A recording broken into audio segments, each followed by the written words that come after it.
Hi guys, welcome to my channel. ఈరోజు మన ఛానల్లో మెంతి కూరతో ఆలూ కర్రీ చేసినానండి. చాలా టేస్టీగా ఉంటుంది. మనకు చపాతీలలో లేక కానీ రైస్లలో లేక కానీ చాలా బాగా ఉంటుందండి. ఒక కడాయి పెట్టుకొని నూనె వేసుకోవాలండి.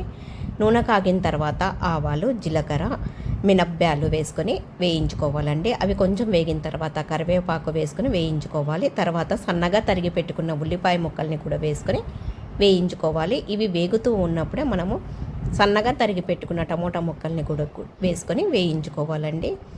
ఇవి వేగుతూ ఉన్నప్పుడు మనము కూరకు తగినంత ఉప్పు, పసుపు వేసుకోవాలండి. ఇలా ఉప్పు, పసుపు వేసుకొని వేయించుకోవడం వలన టమోటా ముక్కలు, ఉల్లిపాయలు అనేది తొందరగా మగ్గిపోతాయండి, మాడిపోవు. తర్వాత అల్లం వెల్లుల్లి పేస్ట్ వేసుకొని పచ్చివాసన పోయేంత వరకు వేయించుకోవాలి. ఇలా వేయించుకున్న తర్వాత మనము మెంతి కూరను బాగా కడిగి సన్నగా తరిగి పెట్టుకోవాలండి. ఇలా సన్నగా తరిగి పెట్టుకున్న మెంతి కూరను కూడా ఇందులో వేసుకొని బాగా కలుపుకోవాలండి. ఇది మగ్గేంత వరకు మనము కొంచెం సేపు వేయించుకోవాలండి, ఎందుకంటే మెంతి కూర మగ్గిపోవాలండి. తర్వాత మనము ధనియాల పొడి వేసుకున్నాను, కూరకు తగినంత కారం కూడా వేసుకొని కలుపుకోవాలండి.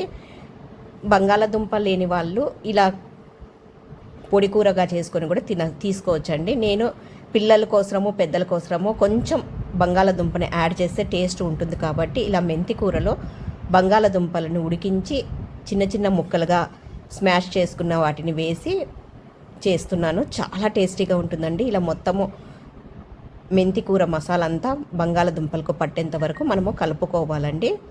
ఇలా కలుపుకోవడం వలన బంగాళదుంపలకు కూడా ఉప్పు, కారము, మెంతి కూర ఫ్లేవరు బాగా పడుతుందండి. చూడండి ఎంత బాగా అన్నీ కలిసి ఉన్నాయో. ఇలా చేయడం వలన పిల్లలు లంచ్ బాక్స్లలో పెడితే ఖాళీ చేసుకోకుండా రారండి, అంత టేస్టీగా ఉంటుంది.